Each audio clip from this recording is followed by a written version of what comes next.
সামনের ফার্মেসির কাছে গিয়ে গাড়িটা দাঁড় করা, আর এই নে কিছু টাকা। এই টাকা দিয়ে ওই দোকান থেকে এক প্যাকেট কন্ডোম নিয়ে আয়। নেহা ম্যাডামের এরকম কথা শুনে অবাক হয়ে যায়, পিছনের দিকে তাকিয়ে থাকি ড্যাব ড্যাব করে। তখনই নেহা ম্যাডাম আমাকে ধমকের সুরে বলে, কিরে, কি বলছি তোর কানে যাচ্ছে না?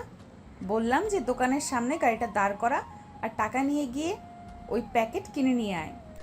নেহাকে আর কোনো প্রশ্ন না করে ফার্মেসির কাছে গাড়ি দাঁড় করাতে নেহার কাছ থেকে টাকা নিয়ে ফার্মেসি থেকে প্যাকেট কিনে নিয়ে নেহার হাতে গুজে দিয়ে গাড়ি স্টার্ট দিয়ে পুনরায় যেতে লাগে। ঠিক তখনই সামনে থাকা গ্লাসের দিকে তাকিয়ে নেহা ম্যাডামকে দেখে স্বাধীন অবাক হয়ে যায়। বুঝলাম না এনার আবার কি হলো। আমার দিকে তাকিয়ে বাঁকা হাসি দিচ্ছে, আবার ঠোঁট কামড়াচ্ছে। এনার মতিগতি আমার একদমই ভালো লাগছে না। আবার ফার্মেসি থেকে ওইসব কিনে আনলো। আল্লাহ, এবারের মতো আমাকে রক্ষা করো। তারপর গাড়ি এসে ব্রেক করে নেহার বাড়ির সামনে। গাড়ি থেকে নেমে নেহা বাড়ির ভিতর প্রবেশ করতে নিয়ে পেছনের দিকে এসে স্বাধীনকে বলে, শোন, রাত 12টার সময় আমার রুমে যাবি। যদি না যাস তাহলে কিন্তু তোর খবর আছে, তোর চাকরি থেকে বের করে দেব। আর আমি এটা ভালো করেই জানি যে তোদের সংসার চলে তোর এই চাকরি দিয়ে। যদি তোর চাকরি চলে যায় তাহলে তোর পরিবারকে নিয়ে তোকে পথে নামতে হবে। আচ্ছা ম্যাম, যাব। বাট আপনি এত রাতে আপনার রুমে ডাকছেন কেন? সেটা না হয় তুই রাতেই আমার রুমে আসলে জানতে পারবি।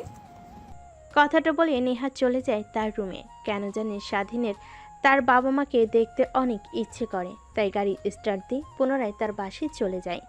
বাসার সামনে গাড়ি রেখে ভেতরে প্রবেশ করতে দেখে তার মা রান্না করছে, পাশে তার ছোট বোন পড়ছে। মা দেখো, ভাইয়া এসেছে। ভাইয়া, তুমি আমার জন্য কি নিয়ে এসেছো? চকলেট নিয়ে আসো নাই? আমি আমার ছোট্ট পরিটার জন্য কখনো চকলেট আনতে ভুলে যাই নাকি? এই নাও চকলেট। আর হ্যাঁ, একদমই বেশি খাবে না। আজকে একটা খাবে, কালকে একটা, না হলে দাঁতে কিন্তু পোকা লাগবে। বাবা রে, এই অল্প বয়সে তুই সংসারের হাল ধরেছিস।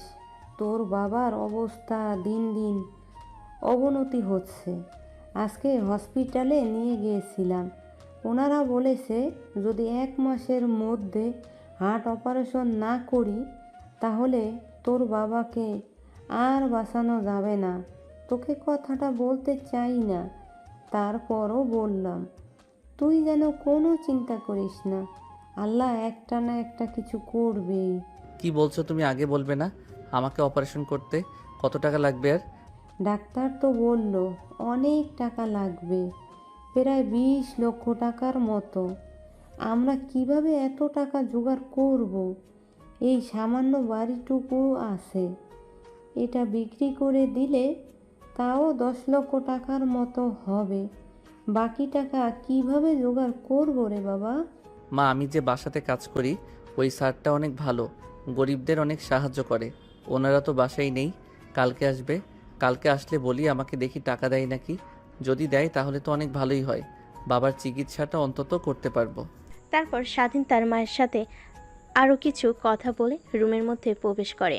দেখে তার বাবা শুয়ে আছে। স্বাধীন তার বাবার পাশে গিয়ে বসে মাথায় হাত বুলিয়ে দিতে লাগে। ঠিক তখনই মিটমিট করে তাকায় স্বাধীনের বাবা। স্বাধীন মুচকি একটা হাসি দিতেই স্বাধীনের বাবা কান্না করে স্বাধীনের দুহাত জড়িয়ে ধরে বলে, বাবা, তুই প্লিজ আমাকে ক্ষমা করে দে। এই বয়সে তোর যেখানে লেখাপড়া করার কথা আর তুই করছিস চাকরি, আমাকে বাঁচানোর জন্য সংগ্রাম করছিস, প্লিজ আমাকে ক্ষমা করে দিস তুই। কি বলছো তুমি? আমার কাছ থেকে ক্ষমা চাইছো কেন? তুমি আমার বাবা, তোমাকে চিকিৎসা করার জন্য সংগ্রাম করব না তো অন্য কারোর জন্য? আর এসব কথা বলবে না। আর চিন্তা করো না, তুমি খুব দ্রুতই সুস্থ হয়ে উঠবে, আগের মতোই হাঁটা চলাফেরা করতে পারবে। তারপর স্বাধীন তার বাবার সঙ্গে বেশ কিছুক্ষণ কথা বলে খাবার দাবার খেয়ে গাড়ি নিয়ে সোজা নিহার বাসায় চলে আসে। তারপর পার্কিং লটে গাড়ি রেখে তাকে থাকার জন্য যে রুম দিয়েছে ওখানে চলে যায়। রুমিকে এপাশ ওপাশ করে ঘুমানোর চেষ্টা করে, কিন্তু তার দু চোখে ঘুম আসে না। রাত 12টার সময় নেহা যেতে বলেছে কেন, আর দোকান থেকে ওই প্যাকেট কিনলো কি দরকার? ও আবার যদি না যায় তাহলে এই চাকরি থেকে বের করে দেবে। এখন কি করবে? এই চাকরি অনাহারে জগতে চাকরি পাওয়া বড়ই দুষ্কর। ভাবতে ভাবতেই কোথা দিয়ে যে রাত 12টা হয়ে যায় স্বাধীন টেরই পায় না। ঠিক তখনই তার ফোনে কল আসে। ফোনটা হাতে নিয়ে দেখে নেহা ফোন করেছে। আসসালামু আলাইকুম ম্যাম। ওয়ালাইকুম আসসালাম। রুমে আয়। কিন্তু কেন এত রাতে আপনার রুমে যাব, কেউ দেখে ফেললে উল্টাপাল্টা কথা বলবে। তোকে যা করতে বলেছি করবি, না হলে সোজা আমার বাড়ি থেকে বের হয়ে যাবি, বুঝতে পারছিস তুই?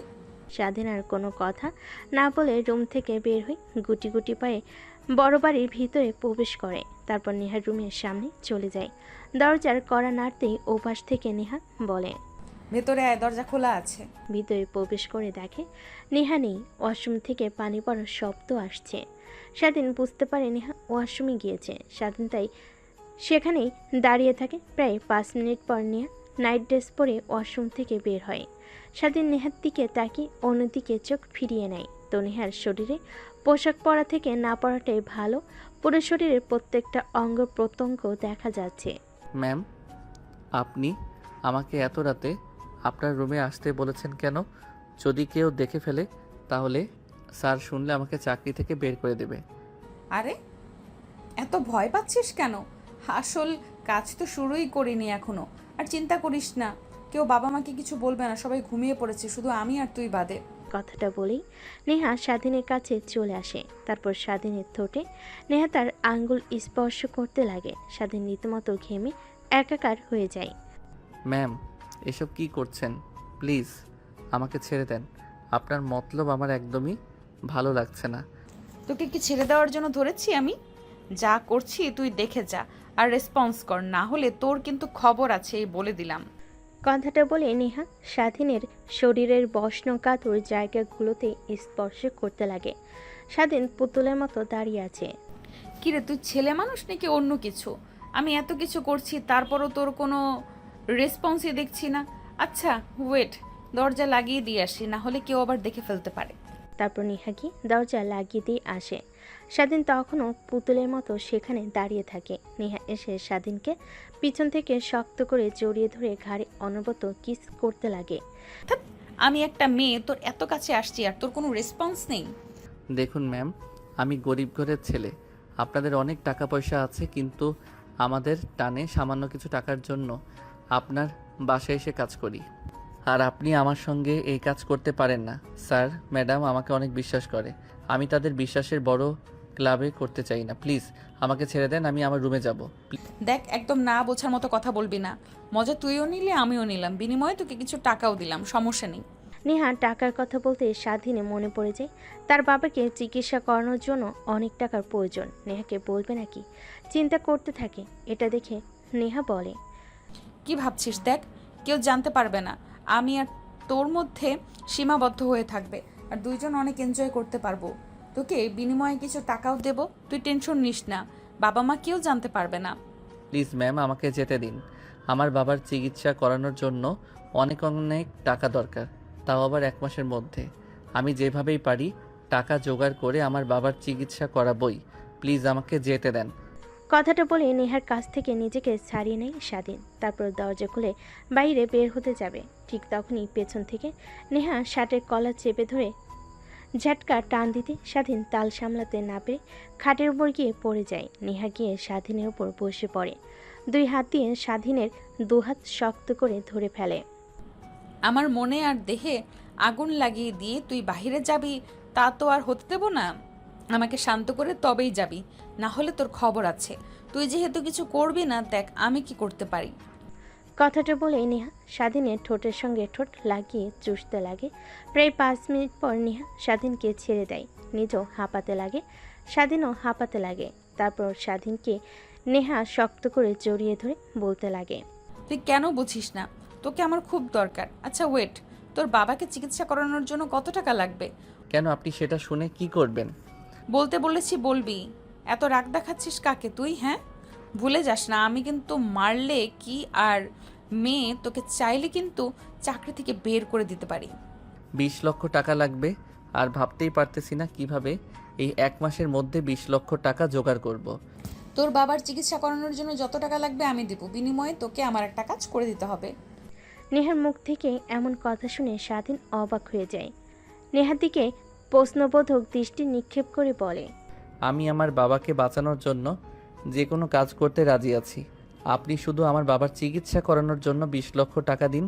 আপনি যদি বলেন আমার জীবন আপনাকে দিয়ে দিতে, সেইটাই দিয়ে দিব। তোর জীবন দিতে হবে না, তোর যৌবনটা আমাকে দিলেই চলবে। কথাটা বলে নেহা তার নিজের ঠোঁট কামড়াতে লাগে। স্বাধীন বুঝতে পারে নেহা কি বোঝাতে চাচ্ছে। আচ্ছা ম্যাম, এইসব করা তো একদমই শরীয়ত মোতাবেক হারাম। আর আপনি যেহেতু এত ইচ্ছে, স্যারকে বলুন আপনাকে বিয়ে দিয়ে দিতে, তখন স্বামীর সঙ্গে দিনরাত থাকতে পারবেন। লুকিয়ে লুকিয়ে এইসব করতে হবে না। ধ্যাৎ, তাহলে তো হয়েই গেল। আর একটা ছেলে কখনোই এক নারীতে আসক্ত হতে পারে না। যেরকম এক খাবার দিয়ে কখনোই খাওয়া সম্ভব না, ভিন্ন ভিন্ন দরকার। ঠিক এক এক সময় এক এক ছেলেকে টেস্ট করতে হয়, বুঝলি? আচ্ছা ম্যাডাম, আপনি এত বাজে দেখে তো একদমই ওই রকম মনে হয় না। ড্রিঙ্কস করেন, নেশা করেন, এটা কমন, কিন্তু এইসব আল্লাহ জানে কতটা ছেলের সঙ্গে শুয়েছেন। নেহার স্বাধীনের কথা শুনে কেন জানি ভীষণ রাগ উঠে যায়। নিজের রাগকে আর কন্ট্রোল করতে না পেরে ঠাস ঠাস করে স্বাধীনের গালে 2টা থাপ্পড় বসিয়ে দেয়।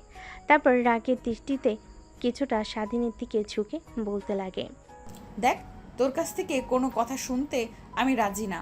তোকে যা বলেছি করবি নাকি সেটা বল। না করলেও আমি জোর করে নিয়েই ছাড়বো।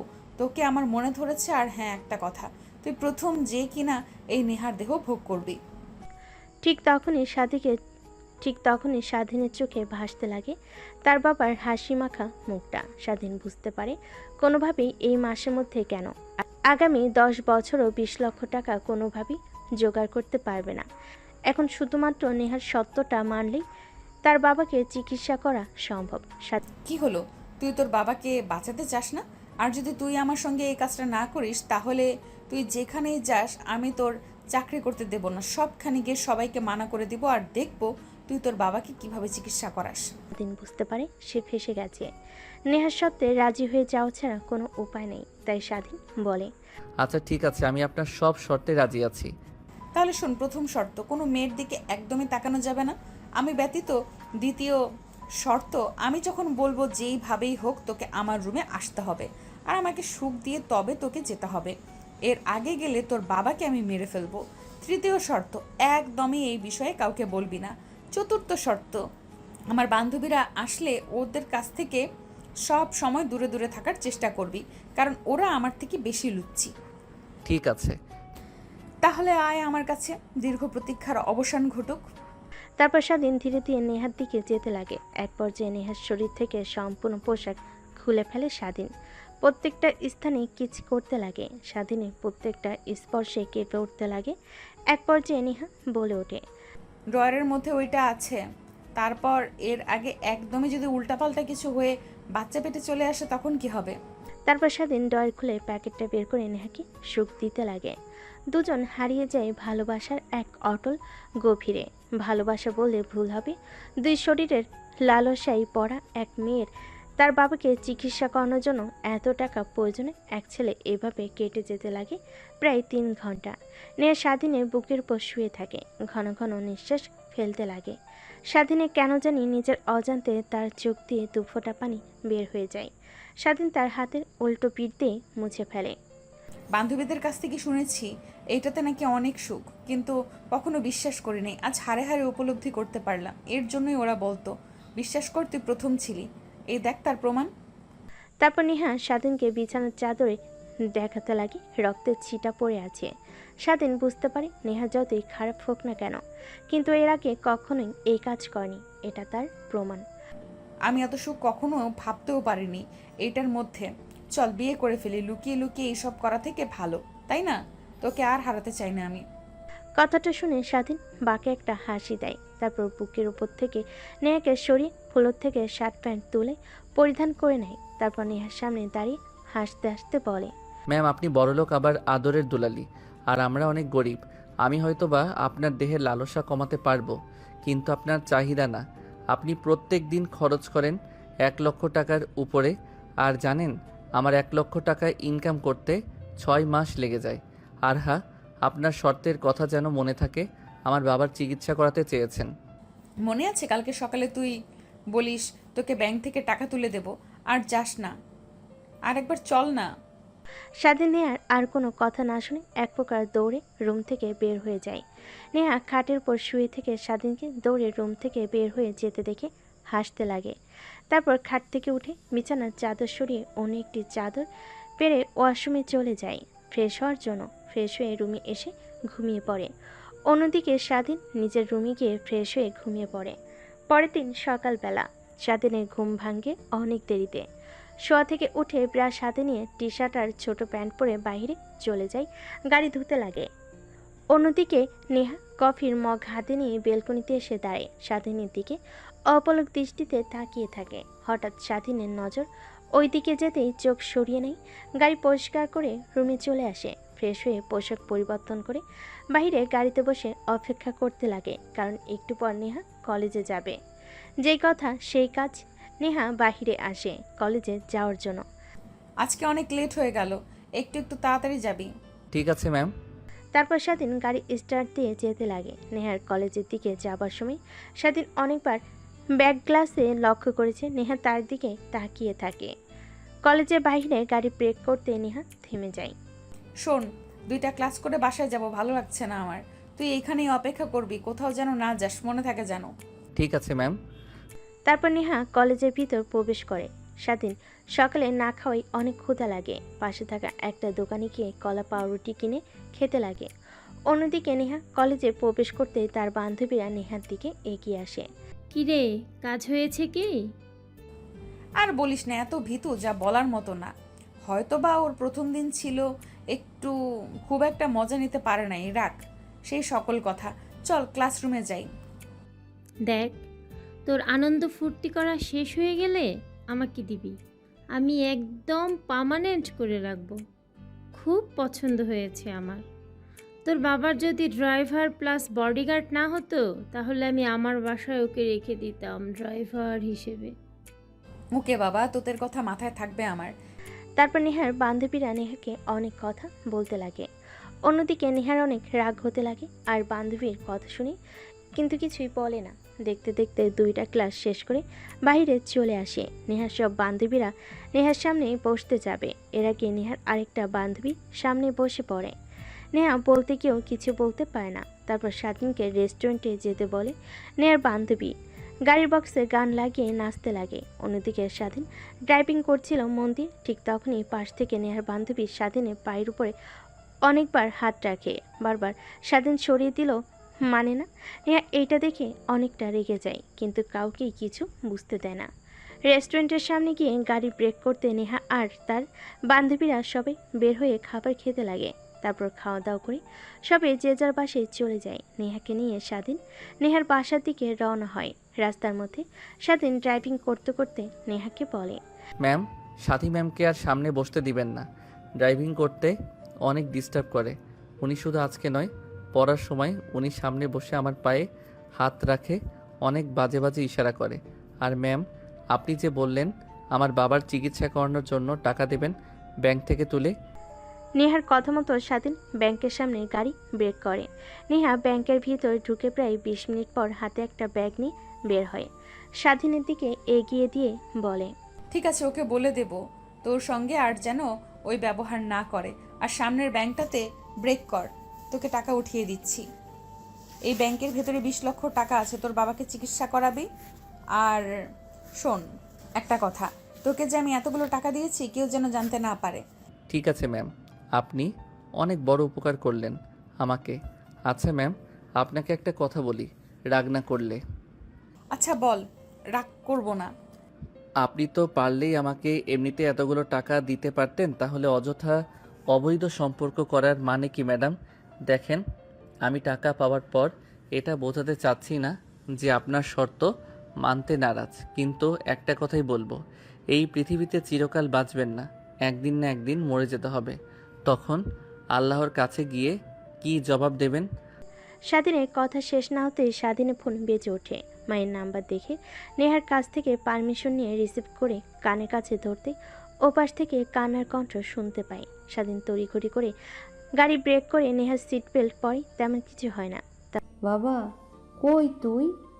তোর বাবা কেমন যেন করছে, বুকে 2 হাত দিয়ে চেপে ধরেছে আর নিঃশ্বাসটি নিতে কষ্ট হচ্ছে তার। প্লিজ বাসায় আয়। আচ্ছা মা, আসছি আমি এখনই। তারপর স্বাধীন অশ্রুসূচক দৃষ্টিতে নেহার দিকে তাকিয়ে বলে, ম্যাম, প্লিজ কিছু মনে করবেন না। আপনি কি হেঁটে বাসায় যেতে পারবেন? আমার বাবা অনেক অসুস্থ, তাকে নিয়ে এখন যদি হাসপাতালে না যাই তাহলে মারা যাবে সে। অনুগ্রহ করে যদি আপনাদের গাড়িটা আমাকে দিতেন তাহলে বাবাকে হাসপাতালে ভর্তি করে আপনার বাড়িতে গাড়ি দিয়ে আসতাম। প্লিজ ম্যাম, না বলবেন না। এই অল্প সময়ের মধ্যে আমি অ্যাম্বুলেন্স কিংবা গাড়ি জোগাড় করতে পারবো না। আরে না, সমস্যা নেই, চল আমিও যাব তোর সঙ্গে তোর বাড়িতে। তোর বাবাকে হসপিটালে ভর্তি করে তবে তোর সঙ্গে বাসায় ফিরবো। তারপর স্বাধীন তার চোখের পানি মুছে গাড়ি স্টার্ট দিয়ে চড়ে যেতে লাগে তার বাড়ির দিকে। একটু পর স্বাধীন বাসায় চলে আসে। দরজা দিয়ে ভিতরে ঢুকে স্বাধীন তার বাবাকে পা জকলা করে বাইরে নিয়ে আসে। তারপর গাড়ির ভিতর বসিয়ে দিয়ে স্বাধীন মা তার বাবাকে জড়িয়ে ধরে স্বাধীন তার ছোট বোনকে যাওয়ার সময় বলে, বোন, তুই থাক, আর বাবাকে নিয়ে চিন্তা করতে হবে না। আমি বাবার অপারেশনের জন্য টাকা জোগাড় করেছি। তুই বাড়িটার দিকে একটু লক্ষ্য রাখিস। একটু পরে এসে তোকে হসপিটালে নিয়ে যাব আমি। স্বাধীনের কথা শুনে তার ছোট বোন মাথা ইশারা দিয়ে হ্যাঁ বোঝায়। তারপর স্বাধীন গাড়ি স্টার্ট দিয়ে চলে যায় সোজা হসপিটালে। স্বাধীন গাড়ির পিছন থেকে তার বাবাকে বের করে সোজা আইসিইউতে চলে যায়। ভিতরে ভর্তি করে দিয়ে অপারেশন করার জন্য টাকা কাউন্টারে জমা দিয়ে দেয়। অপারেশন থিয়েটারের সামনে পায়চারি করতে লাগে স্বাধীন। 5 ঘন্টা পর আইসিইউর রুমের মধ্যে থেকে একটা ডাক্তার বেরিয়ে আসে। স্বাধীন তড়িঘড়ি করে ডাক্তারের কাছে গিয়ে বলে, আঙ্কেল, আমার বাবা এখন কেমন আছে? তোমার বাবা একদম বিপদমুক্ত আছে, আর সময় মতো অপারেশন করাইয়ে তোমার বাবার কন্ডিশন একদম আগের মতো হয়ে যাবে। কোনো টেনশন করো না। আর একটু পর তুমি আমার কেবিনে আসো, কিছু মেডিসিনের নাম লিখে দিই, ওইগুলো সময় মতো খাওয়ালে আশাবাদী তোমার বাবা খুব শীঘ্রই সুস্থ হয়ে যাবে। ডাক্তারের কথা শুনে স্বাধীনের অনেক ভালো লাগে। তার নিজের দেহ দিয়ে যদি তার বাবাকে সুস্থ করতে পারে, এটা তার কাছে অনেক কিছু। ঠিক তখনই মনে পড়ে যায় নেহার কথা। 5 ঘন্টা হলো বাইরে বসে আছে। দৌড়ে বাইরে চলে যায়। দেখে নেহা এখনও গাড়ির মধ্যে বসে আছে। সেদিন দরজা খুলে নেহাকে বলে, সরি ম্যাম, আসলে মাথায় আপনার কথা ছিলই না। বাবাকে আইসিইউতে ভর্তি করে দিলে টাকা থাকায় সঙ্গে সঙ্গে অপারেশন শুরু হয়, আর আপনার কথা মনে নাই আমার, তাই সেখানে দাঁড়িয়েছিলাম। Sorry, I am really sorry madam. আরে সরি বলতে হবে না, চল এখন বাসায়। তারপর স্বাধীন গাড়ি স্টার্ট দিয়ে পুনরায় যেতে লাগে নেহার বাড়ির দিকে। একটু পর নেহাকে নামিয়ে দিয়ে নেহার কাছ থেকে বিদায় নিয়ে সোজা তার বাসায় চলে আসে। স্বাধীন তার ছোট বোনকে নিয়ে হসপিটালে চলে যায়। আবার নার্সের কাছে স্বাধীন তার বাবার কথা জিজ্ঞেস করে একটা কেবিন দেখিয়ে দেয়। তারপর স্বাধীন কেবিনে প্রবেশ করে নিজের অজান্তে চোখ দিয়ে খুশির পানি বের হতে লাগে। দেখে তার বাবা তার মার সঙ্গে কথা বলছে। বাবা, তুই এসেছিস? কত সময় হলো তোকে খুঁজছি। আমি কিন্তু পারছি না। আয় আমার পাশে বয়। আর তুই আমার অপারেশন করানোর জন্য এতগুলো টাকা কোথা থেকে পেলি? আমি যে বাসাতে কাজ করি বডিগার্ড প্লাস ড্রাইভার হয়ে, উনি অনেক ভালো। তোমার কথা বলতেই আমাকে টাকা দিয়ে দেয়। কে এই ব্যক্তি যে আমাদের একের পর এক সাহায্য করে চলেছে? একটাবার অনেক দেখা করতে ইচ্ছে করছে। তুমি সুস্থ হও বাবা, তোমার সঙ্গে আমি দেখা করিয়ে দিব। আচ্ছা ওয়েট, তুমি থাকো, আমি ডাক্তারের কাছ থেকে কিছু ওষুধ লিখে দিব বলেছিল, ওইটা নিয়ে আসি। আর তোমার খারাপ লাগলে তখন আর আমাকে বলবো, হ্যাঁ? তারপর স্বাধীন রোজা ডাক্তারের কেবিনে চলে যায়। ডাক্তারের কাছ থেকে প্রেসক্রিপশন নিয়ে বাইরে চলে আসে। স্বাধীন তার বাবার জন্য ওষুধ, কিছু ফলমূল আর তাদের খাওয়ার জন্য বিরিয়ানি নিয়ে হসপিটালে আসে।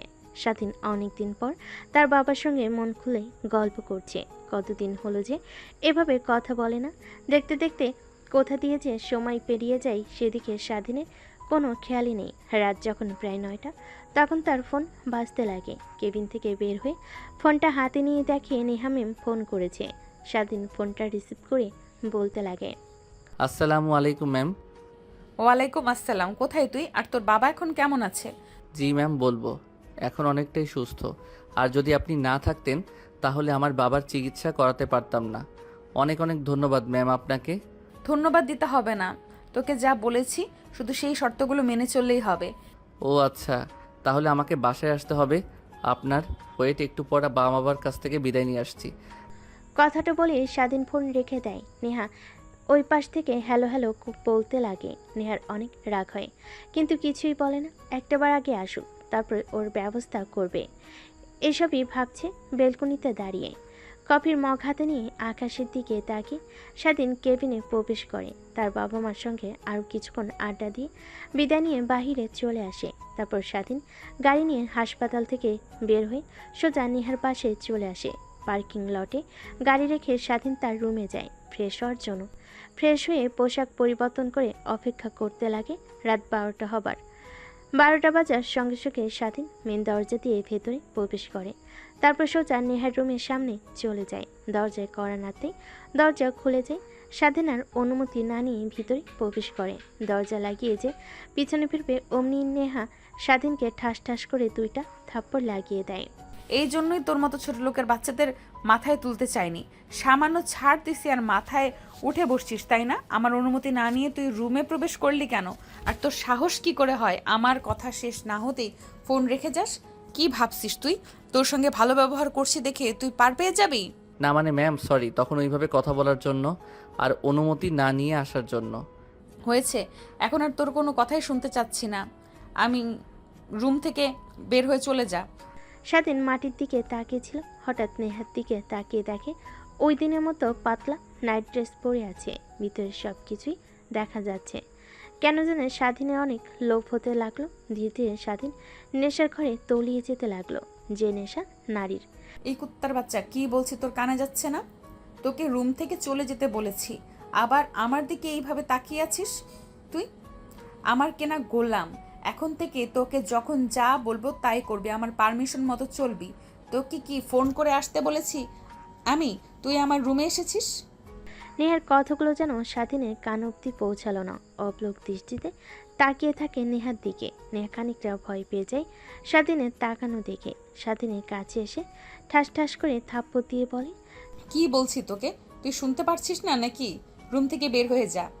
নেহার কাছ থেকে থাপ্পড় পেয়ে নেহার কাছ থেকে থাপ্পড় খেয়ে স্বাধীন আরও রাগ উঠতে লাগে। তারপর সেখানে আর না দাঁড়িয়ে দরজার দিকে আসতে লাগে। দরজার কাছে এসে দরজা লাগিয়ে দেয়, কিন্তু সেটা বাড়ি থেকে না, ভেতর থেকে। নেহা গিয়ে সোফায় বসে পড়ে। সামনের দিকে তাকাতেই অবাক হয়ে যায়। কিরে, তোকে কি বললাম তোর কানে যায়নি? বললাম রুম থেকে চলে যা, এখনো দাঁড়িয়ে আছিস আবার আমার দিকে তাকিয়ে আছিস। নেহা অনবরত স্বাধীনকে উল্টাপাল্টা কথা বলেই চলেছে, কিন্তু স্বাধীন নেহার কথায় কোনো পাত্তা দেয় না। তারপর নেহার দিকে গুটি গুটি পায়ে এগিয়ে আসতে লাগে। নেহা এটা দেখে খানিকটা ভয় পেয়ে যায়। ধীরে ধীরে নেহার যত কাছে আসে স্বাধীন তত কিছু করতে লাগে। এক পর্যায়ে দেওয়ালের সাথে পিঠ ঠেকে যায়। দেখ, একদম ভালো করছিস না তুই, কিন্তু তোকে এই পৃথিবী থেকে চিরতরে মুছে ফেলবো যদি আমার দিকে আর একবারও আসছিস। কেন ম্যাম? আপনার তো শরীরের অনেক ভালো খিদা মিটিয়ে দিচ্ছি। নেহা কোনো কিছু বুঝতে না পেরে পাশে থাকা টি টেবিলের উপরে থাকা ল্যাম্পপোস্টটা স্বাধীনের দিকে ছুঁড়ে মারে। স্বাধীন হাত দিয়ে ধরে ফ্লোরে রেখে দেয়। অনবরত নেহার দিকে এগিয়ে যেতে লাগে। এক পর্যায়ে নেহার কাছে এসে স্বাধীন নেহার দুহাত শক্ত করে মুখ বন্ধ করে নেয়। দেখ, তুই কিন্তু তোর লিমিট ক্রস করছিস, ভালো হবে না কিন্তু, এই বলে দিলাম। ছেড়ে দে আমাকে, না হলে তোর বাবাকে, তোর পরিবারকে আর তোকে মেরে ফেলবো কিন্তু আমি। আমার ভালো রূপ দেখেছিস, কিন্তু ভয়ঙ্কর রূপ দেখিসনি। নেহার কথার কোনো জবাব না দিয়ে স্বাধীন অনবরত নেহার শরীরে স্পর্শ করতে লাগে। স্বাধীনের প্রত্যেকটা স্পর্শে নেহা কেমন যেন শিহরণ হতে লাগলো।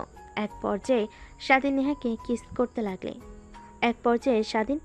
কিস করতে লাগে। প্রথমে নেহা বাধা দিলেও পরে নেহার বাধা দেয় না, স্বাধীনের সঙ্গে রেসপন্স করে। তারপর নেহাকে খাটের উপর ফেলে দেয়। নেহার শরীর থেকে এক এক করে পোশাক খুলতে লাগে। আজ স্বাধীনের দিকে তাকিয়ে ভাবতে লাগে, এর আবার কি হলো যে কিনা আমার কথার উপরে কখনো কথা বলেনি, যখন যা করতে বলেছি তাই করেছে। আজ এই ভয়ঙ্কর রূপ ধারণ করেছে, এর হাত থেকে বাঁচা তো দুষ্কর হয়ে যাবে। এমন কি করে ফেলেছি আমি ওকে? তারপর স্বাধীন ও নেহাকে শক্ত করে জড়িয়ে ধরে নিমিষেই দুজন হারিয়ে যায় ভালোবাসার এক অতল গভীরে। প্রথমে নেহা বাধা দিলেও পরবর্তীতে আর বাধা দেয় না। পরের দিন সকালবেলা নেহা নিজেকে আবিষ্কার করে স্বাধীনের বুকে। নেহার কেন যেন অনেক ভালো লাগা কাজ করে। শোয়া থেকে না উঠে স্বাধীনকে শক্ত করে জড়িয়ে ধরে আবার ঘুমিয়ে পড়ে। অন্যদিকে স্বাধীনের ঘুম ভাঙতে নেহাকে তার শরীর ওপর থেকে সরিয়ে স্বাধীন সোজা তার রুমে চলে আসে আর ভাবতে লাগে, দেখ কালকে আমার কি হয়েছিল, নেহা ম্যামের সঙ্গে একদমই কাজটা ঠিক করা হয়নি। ও নিজের রাগী ওনার পারমিশন না নিয়ে ওনার সঙ্গে জোর জবরদস্তি করেছি। উনি যদি আমার কিংবা আমার পরিবারের কোনো ক্ষতি করে তখন কি হবে? না, ম্যামের কাছ থেকে ক্ষমা চাইতে হবে, না হলে উনি আবার যে কোনো সময় রেগে আমার পরিবারের উপর কিংবা আমার উপরে আক্রমণ করতে পারে। তারপর স্বাধীন ওয়াশরুমে চলে যায়, ফ্রেশ হয়ে গোসল করে বাইরে চলে আসে। বাইরে এসে গাড়ি পরিষ্কার করতে লাগে। প্রত্যেক দিনে নাই নেহা কফির মগ নিয়ে বাইরে এসে দাঁড়িয়ে স্বাধীনের দিকে তাকিয়ে থাকে। অবশ্য এই তাকিয়ে থাকায় নেহাকে স্বাধীনের প্রতি দুর্বল করে তুলেছে। স্বাধীন দেখেও না দেখার ভান করে গাড়ি পরিষ্কার করতে লাগে। তারপর রুমে গিয়ে ফ্রেশ হয়ে সোজা নেহার রুমের সামনে গিয়ে দরজা কড়া নাড়তে লাগে। নেহা দরজা খুলে স্বাধীনকে দেখতে পেয়ে খানিকটা অবাক হয়ে যায়। কিরে, তুই এখানে এত সকালে? কিছু কি হয়েছে? তোর বাবার চিকিৎসার জন্য আরও টাকা লাগবে নাকি? না ম্যাম, আই এম সরি। আসলে আপনার সঙ্গে রাতে অনেক জোর জবরদস্তি করে ফেলেছি। আমি নিজের মধ্যে ছিলাম না, কেমন যেন হয়ে গিয়েছিলাম। প্লিজ আমাকে ক্ষমা করে দিন। আরে না, আমি কিছুই মনে করিনি, বিশ্বাস কর। প্রথম দিনের থেকে তুই আমার সঙ্গে জোর করে যে করেছিস, ওই দিন আরও বেশি মজা পেয়েছি, তাই তো কিছু মনে করিনি। আর একটু পর আমি বের হব, আমার এক বান্ধবীর বাসায় যাব। আমাকে নামিয়ে দিয়ে তুই তোর বাবার কাছে চলে যাস। অবশ্য কালকে তোকে ওইভাবে কথাটা না বললেও পারতাম, তোর জায়গায় আমি থাকলে ঠিক একই কাজ করতাম। তারপর নেহার কাছ থেকে স্বাধীন নিচে চলে আসে, গাড়িতে বসে অপেক্ষা করতে লাগে। নেহার আসার প্রায় 5 মিনিট পর নেহা এসে গাড়িতে উঠে পড়ে। তারপর স্বাধীনকে অ্যাড্রেস বলতে সেই দিকে যেতে লাগে। অবশ্য নেহার সব বান্ধবীদের বাসা স্বাধীনের চেনা আছে। এক পর্যায়ে নেহার দেওয়া অ্যাড্রেস অনুযায়ী স্বাধীন গিয়ে গাড়ি দাঁড় করায়। নেহা গাড়ি থেকে বের হয়ে স্বাধীনকে বলে, যা, আর আমি যখন ফোন করব তখন এই লোকেশনে আবার চলে আসবি। তারপর স্বাধীন গাড়ি স্টার্ট দিয়ে চলে যায় হসপিটালে তার বাবার কাছে। অন্যদিকে নেহা তার বান্ধবীর বাসে গিয়ে বান্ধবীদের সঙ্গে আনন্দ করতে লাগে। ঠিক তখনই নেহার বান্ধবী নেহাকে বলে, কিরে, তোর কেনা গোলামের কি খবর? আজকে তো বাইরে তোর জন্য অপেক্ষা করতে দেখছি না, কই গিয়েছে? আরে, তোকে ফোন করে বললাম না ওর বাবার চিকিৎসার জন্য টাকা লাগবে 20 লাখ, আমি ওটা দিয়েছি। আর ওকে বলেছি আমি যখন যা বলবো তখন সে করবে। এতে ছেলেটাও রাজি হয়ে গিয়েছে। একটা কথা কি জানিস, ছেলেটার মধ্যে কিছু তো একটা আছেই। কেন জানি দিন দিন ওর প্রতি দুর্বল হয়ে যাচ্ছি। আগে ওকে দেখলে অনেক রাগ হতো আমার, কিন্তু এখন ওকে না দেখলে কেমন যেন লাগে। মনে হয় এক নজর না দেখতে পারলে আমার বুকটা ফেটে যায়। আরে মামা, বুঝতে পারছিস না? এইটাই তো ভালোবাসার প্রথম ধাপ। তার মানে তুই ওই ছেলেটাকে ভালোবেসে ফেলেছিস? আমি আবারও ভালোবাসা অসম্ভব। জীবনে একজনকেই ভালোবেসে অনেক কষ্ট পেয়েছি, দ্বিতীয়বার পেতে চাই না আমি। এর থেকে এইভাবেই দিব্যি চলে যাব। আরে, যার জন্য আশা, কই ওকে আসতে বলিসনি? ওর সারপ্রাইজগুলো রেডি করে চল। আসলে নেহার বান্ধবীর জন্মদিন আজ, তাই তাকে সারপ্রাইজ দেওয়ার জন্য সবাই মিলে নেহার এক বান্ধবীর বাসায় এসেছে, সব কিছু রেডি করছে। অন্যদিকে স্বাধীন হসপিটালে গিয়ে তার বাবা মা আর বোনের সঙ্গে কথা বলতে লাগে। এইভাবে অনেকটা সময় পার হয়ে যায়। অন্যদিকে নেহা তার বান্ধবীদের সঙ্গে কেক কেটে আনন্দ করতে লাগে। এক পর্যায়ে নেহা সব বান্ধবীরা মিলে ট্রুথ আর ডেয়ার গেমস খেলতে লাগে। এভাবে পেরিয়ে যায় অনেকটা সময়। দেখতে দেখতে বিকেল হয়ে যায়। ঠিক তখনই নেহার ফোনে কল আসে। মা, কোথায় তুই? বিকেল হয়ে গেছে, এখনো বাসায় আসছিস না যে? আগে বলো, তোমরা কোথায়? বাসায় এসেছো কি? হ্যাঁ, আমি আর তোর মা তো গ্রাম থেকে বাসায় চলে এসেছি। সকালে আসার পর থেকেই তোকে দেখছি না, এত বেলা হয়ে গেল তাও বাসায় ফিরছিস না। কোথায় আছিস তুই? জলদি বাসায় ফিরে আয়, কতদিন হলো তোকে দেখি না। আচ্ছা, তুমি একটু ওয়েট করো, আমি আসছি। একটা বান্ধবীর বাসায় আছি। তারপর নেহা ফোন রেখে দেয়, স্বাধীনকে ফোন করে আসার জন্য। একটু পর স্বাধীন চলে আসে। তারপর নেহাকে নিয়ে বাসায় চলে আসে। নেহা তার বাবা মাকে দেখলে দৌড়ে এসে জড়িয়ে ধরে। অনেক দিন হলো দেখা হয় না। গ্রামে ঘুরতে গিয়েছিল তার মা বাবা, কিন্তু নেহার গ্রাম পছন্দ হয় না। আর কলেজে কিছুদিন পর এক্সাম, তাই থেকে যায় শহরে। জানিস তোর নানু ভাই, দাদু ভাই, নানি দাদি কত তোকে মিস করছে। প্রত্যেক দিন তোর কথা বলেছে, তোর সঙ্গে কত কথা বলার চেষ্টা করছে, কিন্তু গ্রামে নেটওয়ার্কের সমস্যা, তোকে ফোন করতে পারিনি আমি। তুমি সবাইকে ঢাকায় নিয়ে আসলেই তো পারো, সবাই একসঙ্গে সপরিবারে থাকতাম। তুই ভেবেছিস বলিনি? কতবার করে বলছি কিন্তু কেউ ঢাকায় আসবে না, গ্রামে তাদের ভালো লাগে, গ্রামের মায়া ত্যাগ করতে পারে না। তাই আমিও আর কিছু বলি না। বাদ দে, কেমন আছিস তুই? একদম শুকিয়ে গিয়েছিস, ঠিকমতো খাওয়া দাওয়া করিসনি বুঝি চলে যাওয়ার পর থেকে। কি বলো বাবা তুমি? তারপর নেহা তার বাবার সঙ্গে কথা বলতে লাগে। স্বাধীন পাশে দাঁড়িয়ে থাকে। নেহার বাবার স্বাধীনের দিকে নজর যেতেই বলে, তা বাবা কেমন আছো তুমি? আমি যাওয়ার পর তুমি আমার মেয়েকে খেয়ালে রেখেছো এই তো ভালোভাবে? জি স্যার। পাশ থেকে নেহা আনমনি ভাবতে লাগে। তার বলতে বাবা, আচ্ছা বাবা থাকো, রুমে যাই, ফ্রেশ হয়ে আসি। সে সকালে বের হয়েছি, আজকে একটা বান্ধবীর বার্থডে ছিল, ওখানে গিয়েছিলাম। তারপর নেহা তার রুমে চলে যায়। স্বাধীন নেহার বাবার সঙ্গে বেশ কিছুক্ষণ কথা বলতে লাগে। তারপর বাড়ির বাইরে এসে তার থাকার রুমে চলে যায় ফ্রেশ হওয়ার জন্য। স্বাধীন রুমে গিয়ে বিথায় ঘুমানোর চেষ্টা করে, কিন্তু দুচোখে ঘুম ধারা দেয় না। এভাবে বেশ কিছুক্ষণ পেরিয়ে যায়। মাঝরাতে হঠাৎ ফোন বাজতে লাগে। স্বাধীন দেখে বুঝতে পারে নেহা ছাড়া আর কেউ ফোন করেনি এখন। আসসালামু আলাইকুম ম্যাম, এত রাতে ফোন করেছেন কেন? কি দরকার? কি দরকার তুই জানিস না? জলদি আমার রুমে আয়। দেখুন ম্যাম, এই কয়েকদিনে তো স্যার ছিল না, তাই যেতে পেরেছি, কিন্তু আজকে আঙ্কেল আন্টি এসেছে, যদি ওনারা দেখে ফেলে তখন কি হবে? প্লিজ বোঝার চেষ্টা করুন। আমি যা বলেছি তাই কর, না হলে তুই কিন্তু সকালে আর সূর্য দেখতে পারবি না। কথাটা বলি নেহা এক প্রকার রাগ দেখিয়ে কল কেটে দেয়। স্বাধীন ভাবতে লাগে যদি আঙ্কেল আন্টি কোনোভাবে দেখে ফেলে তাকে, নেহার রুমে কিংবা নেহার রুমের দিকে যাচ্ছে, তাহলে তার অবস্থা শেষ করে ফেলবে, চাকরি থেকে বের করে দেবে। ভাবতে লাগে কি করবে। বাইরে এসে নেহার রুমে বারান্দার কাছে এসে দেখে পাইপ। তারপর পাইপে নেহার বারান্দার উপরে উঠে পড়ে। অন্যদিকে নেহা ড্রেসিং টেবিলের সামনে বসে থেকে চুল আঁচড়াচ্ছিল আর গুনগুন করে গান গাইছিল। স্বাধীন বেলকনি থেকে নেহার দিকে অপলক দৃষ্টিতে তাকিয়ে থেকে ভাবতে লাগে কি অদ্ভুত চেহারা, মায়াবী তার চাহনি, কেন এই কাজ করতে হবে? সে চাইলেও তো হাজার আমার থেকে সুন্দর ছেলে তার পিছু পিছু ঘোরে, তাদেরকে বিয়ে করে নিতে পারে, তারপরে আমাকে কেন? কতগুলো ভাবতে ভাবতে নেহার কোমরের দিকে নজর যায়। অপলক দৃষ্টিতে তাকিয়ে থাকে। অন্যদিকে নেহা আয়নার দিকে তাকিয়ে স্বাধীনকে পিছনে দেখতে পায়। ভয় পেয়ে পিছনে তাকায়। কিরে তুই রুমের মধ্যে কখন আসলি? আর ব্যালকনিতে কেন, কিভাবে গেলি তুই? পাইপ বেয়ে উপরে উঠছি, না হলে যদি আঙ্কেল আন্টি দেখতে পেত তাহলে কি করতো আমার? এর জন্য দ্বিতীয় পন্থা। ভালো করেছিস, আয় আমার কাছে। কথাটা বলে নেহা ড্রেসিং টেবিলের সামনে থেকে স্বাধীনের কাছে চলে যায়। স্বাধীনের কলার চেপে ধরে নিজের কাছে নিয়ে এসে ফিসফিস করে বলতে লাগে, ভেবে নিয়ে যে বাবা দেখে ফেললো আমাদেরকে এক রুমে, তখন কি হবে ভাবতে পারছিস? কি আর হবে, আপনাকে কিছুই বলবে না, আমাকে মেরে বাড়ি থেকে বের করে দেবে। কিন্তু আমি আর তোকে ছাড়ছি না। এই যে শক্ত করে জড়িয়ে ধরেছি, আজীবন ধরে রাখতে চাই। থাকবি তো আমার সাথে নাকি? নেহার কথা শুনে স্বাধীনের মুখে বাঁকা হাসি রেখা টেনে বলে, ম্যাম, আমি হয়তো আপনার দেহে লালসা দমাতে পারবো, কিন্তু আপনাকে বা গরিব ঘরের ছেলে আমি আপনাকে ভরণ পোষণ করার মতো সামর্থ্য আমার নেই।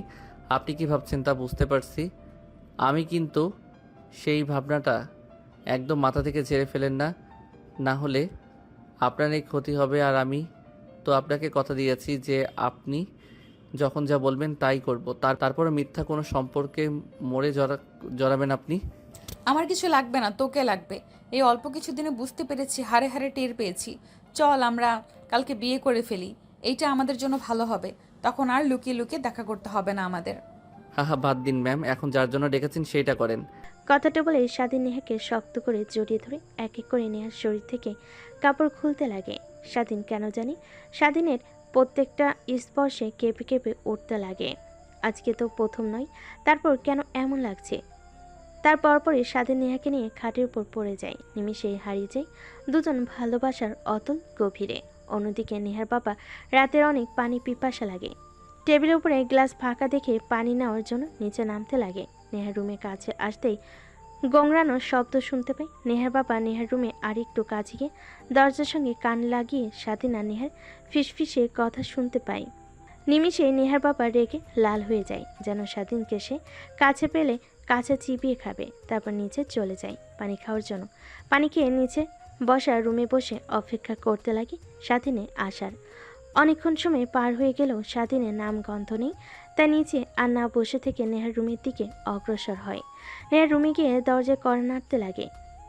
কোন দিকে স্বাধীন ক্লান্ত হয়ে নেহার উপরে শুয়েছিল।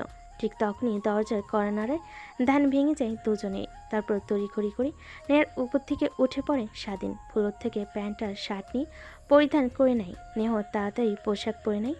দরজার কাছে গিয়ে স্বাধীন বেলকনির পাইপ দিয়ে নেমে যেতে বলে দরজা খুলে দেয়। হাম ফালাতে ফালাতে নেহা তার বাবাকে বলে, কি হয়েছে বাবা? এত রাতে তুমি? কি কোনো সমস্যা হয়েছে? আরে না মা, কিছুই হয়নি। ঘুমা, এমনি দেখলাম ঘুমিয়েছিস কি না তুই। কথাটা বলে নেহার বাবা নেহার রুমে উকি মারে। দেখে নেহার কাঁথার অবস্থা এলোমেলো। নেহার বাবা বুঝতে পারে, তাই নেহার রুমের সামনে থেকে চলে আসে। তার রুমে গিয়ে বেলকনিতে দাঁড়ায়। ঠিক তখনই দেখতে পাই স্বাধীন নিচ দিয়ে হেঁটে যাচ্ছে। নেহার বাবার অনেক রাগ হয়, কিন্তু বুঝতে দেয় না। নেহা দরজা আটকে স্বস্তির একটা নিঃশ্বাস ফেলে এভাবে পেরিয়ে যায় রাতটা। পরের দিন সকাল হতেই নেহার বাবা তার রুম থেকে বের হয়ে বাইরে চলে আসে। স্বাধীন গাড়ি পরিষ্কার করছিল। ঠিক তখনই পাশ থেকে নেহার বাবা পত্রিকা হাতে নিয়ে পড়তে পড়তে স্বাধীনকে উদ্দেশ্য করে বলে, একটা জিনিস কি, আমি ছোট থেকে কখনো কাউকে অবহেলা করিনি, সবাইকে ভালোবেসেছি। তোমাকে বিশ্বাস করে আমার বাড়িতে থাকতে দিয়েছি। একটা কথা মনে রাখবে, কখনো তোমার বিশ্বাসে অমর্যাদা করো না, তাহলে ওই দিনেই হবে তোমার শেষ দিন। কথাটা মনে রেখো। আর শুনলাম তোমার বাবা নাকি অসুস্থ, চিকিৎসা করানোর জন্য অনেক টাকা লাগবে। তুমি নাকি চিকিৎসা করিয়েছো, এত টাকা কোথা থেকে পেয়েছো তুমি? নেহার বাবার কথা শুনে স্বাধীন আমতা আমতা করে বলে, না মানে আঙ্কেল, মানে মানে করতে হবে না, যা সত্যি তাই বলো। আমি সত্যিকে অনেক ভালোবাসি, কিন্তু মিথ্যা কথা একদমই সহ্য করতে পারি না। মানে স্যার, নেহা ম্যামকে কথাটা বলতেই আমাকে টাকা দেয়, কিছু শর্ত দেয়, সেটা না বলি। সেই টাকা দিয়ে বাবার চিকিৎসা করেছি। নেহা ম্যাডাম বলেছে আমি এই বিষয়টা কাউকে যেন না বলি। আচ্ছা যাও, ঠিক আছে, আমি কাউকেই বলবো না। তারপর নেহার বাবা রুমের মধ্যে চলে যায়। ভাবতে লাগে স্বাধীনকে চাকরি থেকে বের করে দেবে কিনা। কিন্তু তখনই তার পরিবারের কথা মনে আসে। স্বাধীন একমাত্র পরিবার চালানোর জন্য টাকা উপার্জন করে, তাকে যদি বের করে দেয় তার পরিবার পথে এসে নামবে। এইসব ভাবতে লাগে। ঠিক তখনই নেহার মা পিছন থেকে বলেন, আসো, খাবার রেডি করছি। আর এমনিতেও ডাক দাও, খাবার খেয়ে যা, মেয়েটা এত বেলা অবধি ঘুমায়। তারপর নেহার বাবা নেহার রুমে কর্নারতে দরজা খুলে দেয়। দেখেন নেহা গোসল করে চুল শুকাচ্ছে। তারপর নেহা তার বাবার সঙ্গে কিছু কথা বলে নিচে চলে আসে খাবার খাওয়ার জন্য। টেবিলে বসে খাবার খাচ্ছিল। ঠিক তখনই নেহার বাবা বলতে লাগে, নেহা মা, তোর জন্য একটা বিয়ের সম্বন্ধ এসেছে। আমি রাজি হয়েছি। আমার বন্ধুর ছেলে বিদেশ থেকে লেখাপড়া করে বাংলাদেশে এসেছে। অনেক শিক্ষিত আর ভদ্র একটা ছেলে। আমি কথা বলেছি ছেলেটার সঙ্গে, অনেক ভালো লেগেছে আমার। বিকেলে ওনারা বাসায় আসবে তোকে দেখার জন্য। বাবা কি বলছো এগুলো? তুমি না বললে যে আমার মনে যখন চায় তখন বিয়ে শাদীর বিষয় নিয়ে কথা বলবে? আমি এখন বিয়ে করতে চাচ্ছি না, লেখাপড়া শেষ করব তারপর। তুমি কেন এখন বিয়ের কথা আনছো? আর সামনের মাসে তো আমার এক্সাম শুরু হবে, তাহলে এই সপ্তাহ থাকা এখন আর হচ্ছে না। দেখ, আমি আমার বন্ধুকে কথা দিয়েছিলাম যে তার ছেলে বিদেশ থেকে আসলে তোর আর ছেলেটার সঙ্গে বিয়ে দিয়ে দেবো। তাই আর বেশি দিন অপেক্ষা করতে চাচ্ছি না। আমার বন্ধুর বাড়ি থেকে তোদের কলেজ অনেক কাছে, তোর কোনো অসুবিধা হবে না। কিন্তু আমি এখন বিয়ে করব না, সাফ সাফ বলে দিলাম।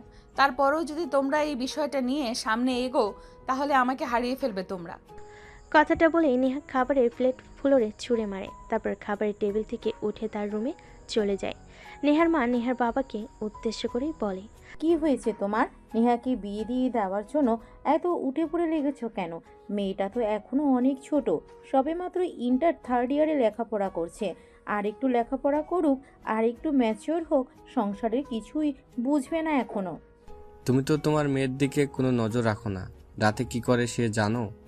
তারপর নেহার বাবা নেহার মাকে শুরু থেকে শেষ পর্যন্ত বলে তার মেয়ের কুকর্মের কথা। এখন বলো, এই বিষয়টা যদি বাইরে জানাজানি হয়ে যায় তাহলে আমাদের কি হবে? মান সম্মান ধুলোয় মিশে যাবে। সামান্য একটা বডিগার্ড হয়ে আমার মেয়ে, আমার বলতেও লজ্জা লাগে। স্বাধীনকে তো কখনো এরকম মনে করিনি। অনেক ভালো ছেলে, আমার সামনে আসলে সব সময় মাটির দিকে তাকিয়ে থাকতো। ওর নজরে কখনো আমি কুদৃষ্টি দেখিনি। কিন্তু কেন এমনটা করলো? এর মাঝে তোমার মেয়ের নিশ্চয়ই কোনো ষড়যন্ত্র আছে। না হলে ছেলেটাকে চাকরি থেকে বের করে দেওয়ার ভয় দেখিয়েছে, না হলে অন্য কিছু। স্বাধীনের বাবা অসুস্থ হয়তো বা ওনার চিকিৎসা করানোর জন্য টাকা দিয়ে স্বাধীনকে কিনে নিয়েছে। আমার মনে হয় কি ছেলেটাকে যদি বুঝিয়ে বলি তাহলে নিশ্চয়ই বুঝতে পারবে। রাতে তুমি একটাবার ওকে রুমে আসতে বলো আমাদের, তারপর ওকে বোঝালে ঠিকই বুঝতে পারবে। তাই করতে হবে, তারা ছাড়া দ্বিতীয় কোনো উপায় দেখছি না আমি। তারপর নেহা রেগে রুমে চলে যায়। পোশাক পরিবর্তন করে কাঁধে ব্যাগ নিয়ে কলেজে যাওয়ার জন্য বাইরে চলে আসে। স্বাধীনকে ফোন করতে স্বাধীন খাবার খাওয়া বাদ দিয়ে হাত ধুয়ে চলে আসে গাড়ির কাছে। দরজা খুলে দিতে নেহা ভিতরে প্রবেশ করে। স্বাধীন গাড়ি স্টার্ট দিয়ে কলেজের দিকে যেতে লাগে। কলেজে যাব না, কাজী অফিসের দিকে চল। ঠিক আছে, কিন্তু ম্যাম কাজী অফিসে যাবেন কেন? কারোর কি বিয়ে? হ্যাঁ, বিয়ে আমার আর তোর। হ্যাঁ, ভালো কি? কথাটা বলে স্বাধীন জোরে সোরে গাড়ি ব্যাক করে। নেহা তার হাত দিয়ে কপাল বাঁচিয়ে নেয়। স্বাধীন পিছনের দিকে তাকিয়ে বলে, ম্যাম কি বলছেন এসব? মাথা ঠিক আছে আপনার? আমি সামান্য একটা ছেলে আর আপনি মালিকের মেয়ে। এই সম্পর্কটা কখনো মানার নয়। আর আঙ্কেল আন্টি শুনতে পারলে অনেক কষ্ট পাবে, তারা প্লিজ না। আজ পর্যন্ত আমি যা চেয়েছি তাই পেয়েছি। তুই জানিস আমার বিয়ে ঠিক করেছে বাবা তার বন্ধুর ছেলের সঙ্গে। আমি তোকে ছাড়া অন্য কাউকে বিয়ে করতে পারবো না। তুই আমার প্রথম, তো তুই আমার শেষ। ম্যাম এখন আপনি আবেগের মধ্যে আছেন, যখন আবেগ ফুরিয়ে যাবে তখন আবার ঠিক হয়ে যাবেন। আমি বলি কি, এই বিষয়টা নিয়ে এখন না ভাবাই উচিত। চলেন বাসায় যাই, বাসায় গিয়ে আপনি রেস্ট নেন, তারপর না হয় ভেবে নিয়েন। ভাবা ভাবি শেষ। তোকে যা করতে বলেছি তাই করবি। কাজী অফিসে যাবি, আমাকে বিয়ে করবি। তোর কি মনে নেই আমি যে তোকে শর্ত দিয়েছিলাম আমার কথা তোর মানতে হবে? হালে হলে তোকে যা করতে বলি না কেন। কিন্তু ম্যাম বিয়ের মতো একটা পবিত্র সম্পর্ক নিয়ে এভাবে না খেলা উচিত না। এতে আপনার আর আমার দুজনের ক্ষতি হবে। লোক সমাজে আপনার বাবা মা মুখ দেখাতে পারবে না, আপনিও পারবেন না। আপনার বান্ধবীদের সামনে গিয়ে কি বলবেন আমার স্বামী একটা বডিগার্ড? এইটা নিয়ে তোকে একদমই ভাবতে হবে না। আমি সব বান্ধবীদেরকে ফোন করে কাজী অফিসে আসতে বলেছি, ওরা অপেক্ষা করছে। তাড়াতাড়ি চল। আর যদি আমাকে বিয়ে না করিস তুই, তাহলে তোর বাবা এখনো হসপিটালে ভর্তি আছে। আমি একটা কল করার সঙ্গে সঙ্গেই তোর বাবাকে বের করে দিবে হসপিটাল থেকে। তারপরে কি হবে তুই তো বুঝতেই পারছিস। না ম্যাডাম প্লিজ না, আপনি যা করতে বলবেন তাই করব, তাও আমার বাবার কোনো ক্ষতি করবেন না। কিছু করতে হবে না সোনা, এখন শুধু আমার সঙ্গে কাজী অফিসে যাবে আর আমাকে বিয়ে করবে, তাহলেই তোমার চলবে। তারপর নেহার এক প্রকার জোড়াজড়িতে স্বাধীন কাজী অফিসের সামনে চলে যায়। সেখানে আগে থেকে নেহার সব বান্ধবীরা অপেক্ষা করছিল। গাড়ি বের করতে নেহার সব বান্ধবীরা এগিয়ে আসে। কিরে, কি হয়েছে তোর? আচমকা ফোন করলি আর বললি কাজী অফিসে বিয়ে করব। কাকে বিয়ে করবি? কাউকেই তো দেখছি না। কেন? এই যে এটাই তোদের দুলা ভাই। স্বাধীনকে দেখে কথাগুলো বলে নেহা। নেহার বান্ধবীরা সবাই অবাক হয়ে নেহার দিকে বড় বড় দৃষ্টিতে তাকায়। কি শেষমেশ তুই বডিগার্ডকে বিয়ে করবি? হ্যাঁ করব, তাতে তোদের কোনো সমস্যা আছে? আমাকে থাকতে বলতে পারি। তোদেরকে যার জন্য ডেকেছি সেটা কর, আমার বিয়ের সাক্ষীদের ভেতরে। তারপর নেহা স্বাধীনের হাত ধরে কাজী অফিসের মধ্যে চলে যায়। নেহার বান্ধবীরা নেহার পিছন পিছন কাজী অফিসে প্রবেশ করে। তারপর বিয়ের কার্যক্রম শেষ করে স্বাধীনকে কবুল বলতে বলে কবুল বলে না। নেহা স্বাধীনের দিকে তাকাতেই কবুল বলে ফেলে। এভাবে বিয়ের কাজকর্ম শেষ হয়ে যায়। নেহার বান্ধবীরা বাহিরে দাঁড়ায়। তারপর নেহার বান্ধবী নেহাকে বলে, বিয়ে তো করলি, নে ঠিক আছে, এবার আমাদের ট্রিট দে। চল রেস্টুরেন্টে চল, তোদেরকে মন ভরে আজকে খাওয়াবো। তারপর এক এক করে সবাই গাড়িতে উঠে বসে। সাথীর সামনে বসতে গেলে নেহাকে পিছনে বসতে বলে নেহা গিয়ে সামনেই বসে পড়ে স্বাধীনের কাছে। তারপর সোজা রেস্টুরেন্টে চলে আসে। এক এক করে সবাই নেমে রেস্টুরেন্টের মধ্যে ঢুকে যায়। স্বাধীন গাড়িতে বসে থাকে। নেহা এটা দেখে রেগে স্বাধীনকে গাড়ির ভেতর থেকে কলার চেপে ধরে বের করে নিয়ে আসে। কিরে, তোকে ইশারা দিয়ে বললাম না আয়, তারপরেও তুই এখানে বসে আছিস কেন? আপনারা যান ম্যাডাম, আমি যে কি করব এর থেকে বাহিরে গাড়ির মধ্যে বসে অপেক্ষা করি। যান, আপনারা গিয়ে আনন্দ করেন। নেহা স্বাধীনের কথা শুনে অনেক রাগ হয়। ঠাস ঠাস করে দুইটা থাপ্পড় লাগিয়ে দিয়ে বলে, ভুলে যাস না এখন তুই আমার কিন্তু স্বামী। আগে ছিলি বডিগার্ড, কিন্তু এখন পুরোটাই ভিন্ন। সব সময় আমার সঙ্গে থাকবে। আর আজ থেকে ম্যাম একদমই বলবি না, নাম ধরে কিংবা বউ বলে রাখবি। আমি পারবো না আপনাকে নাম ধরে ডাকতে, ম্যাম বলে ডাকবো। তোর যা ইচ্ছা তাই বলে ডাকিস, এখন চল আমাদের সঙ্গে। তারপর নেহা স্বাধীনের এক হাত জড়িয়ে ধরে রেস্টুরেন্টের ভিতর প্রবেশ করে। নেহার বান্ধবীরা সবাই বসে খাবার অর্ডার দিয়ে ফেলে। তারপর সবাই একসঙ্গে খাবার খেয়ে অনেক আনন্দ করে। তারপর নেহার বান্ধবীরা নেহাকে বিদায় জানিয়ে চলে যায়। গাড়িতে উঠে পড়ে। স্বাধীন উঠে পড়ে, স্টার্ট দিয়ে বাড়ির দিকে যেতে যাবে। ঠিক তখনই নেহা বলে, চল তোর বাবাকে দেখতে যাব, এখনো তো হসপিটালে দেখে আসা হয়নি। আর কেউ বলে আসি আপনার ছেলে বিয়ে করেছে। যা হয়েছে আমাদের দুজনের মধ্যেই সীমাবদ্ধ থাক না, এটা বাহিরে জানানোর কোনো দরকার নেই। আর আমার বাবা মা জানতে পারলে অনেক কষ্ট পাবে। তারা তাদেরকে না জানিয়ে বিয়ে করেছি, আর আঙ্কেল আন্টি জানলে তো আমাকে জ্যান্ত পুঁতে রাখবে। তোকে কি বলেছে? আমি তোকে কি বলেছি মনে নেই? এই যে হাত ধরেছি, মরতে হলে একসঙ্গে মরবো, কখনোই এই হাত ছাড়ছি না। কথাটা বলে নেহা স্বাধীনের হাত ধরে আঙ্গুলের মধ্যে মুষ্টিবদ্ধ করে নেয়। তারপর স্বাধীন এক হাতে আলতো করে একটা চুম্বন দেয়। স্বাধীনে কেন জানি অনেক ভালো লাগা কাজ করে, কিন্তু তা প্রকাশ করে না। নেহার কাছ থেকে হাত ছাড়িয়ে গাড়ি স্টার্ট দিয়ে হাসপাতালের দিকে যেতে লাগে। অবশ্য দেখতে ইচ্ছে করছিল, ঠিক তখনই নেহা তার মনের কথা বলে ফেলে। একটু পর হাসপাতালে চলে আসে। নেহা বাড়ি থেকে কিছু ফুডস কিনে নেয়। তারপর স্বাধীনের বাবার কেবিনে গিয়ে দেখেন স্বাধীনের মা আর বোন বসে তার বাবার সঙ্গে কথা বলছে। স্বাধীন গিয়ে পাশে বসে পড়ে নেহাকে একটা চেয়ারতে বসার জন্য। বাবা তুই এসেছিস? তোর কথা অনেক মনে পড়ছিল। আমার ফোন করব, কিন্তু তোর মা বলে ফোন বাসায় রেখে এসেছে। দেখো তুমি মনে করেছো আর আমি চলে এসেছি, এখন কেমন লাগছে? হ্যাঁ অনেক ভালো লাগছে। আমার ডাক্তার বলেছে কালকে আমাদের রিলিজ করে দিবে, বাসায় যেতে পারবো আর আমি আগের মতো হাঁটাচলা করতে পারবো। বাবা আমার চিকিৎসার জন্য তুই এত টাকা কোথা থেকে জোগাড় করলি? তোকে অনেক হার্ডওয়ার্ক করতে হয় তাই না? আরে না বাবা, এটা দেখছেন ম্যাডাম, তিনি আমাকে টাকা দিয়েছেন তোমার চিকিৎসা করানোর জন্য। আর অনেক ভালো, আমারে যেই বাসায় কাজ করি ওই বাসার মালকিনের মেয়ে। আর আপনার ছেলের বউ? কি? হ্যাঁ মা, আপনার ছেলে আমাকে বিয়ে করেছে আপনাদেরকে না জানিয়ে। নে এরকম কথা বলবে এখানে কখনো ভাবতেও পায়নি স্বাধীন। তারপর নেহাকে এক হাত ধরে কেবিনের বাইরে নিয়ে আসে। তারপর উচ্চস্বরে বলতে লাগে, আপনাকে কি বললাম শুনতে পাননি? বললাম না আমার মা বাবার সামনে গিয়ে কখনো এইসব কথা বলবেন না। ভুল হয়েছে, আপনার কাছ থেকে টাকা নিয়ে আমার বাবাকে চিকিৎসা করিও। এর থেকে আমার বাবা যদি মারা যেত ভালো হতো। আমার বাবা অপারেশন করেছে, হার্টের সমস্যা।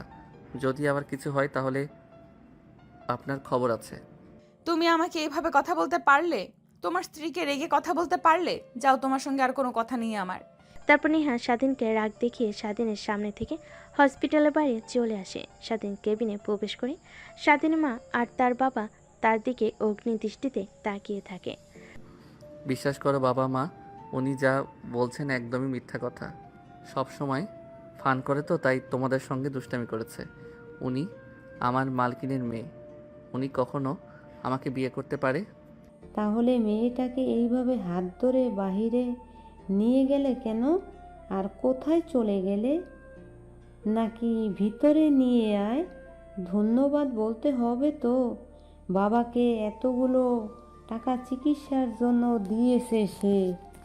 অন্য আরেকদিন বলো, আমি বাসায় নিয়ে গেলে তখন। এখন যেতে হবে, ফোন করেছে আঙ্কেল।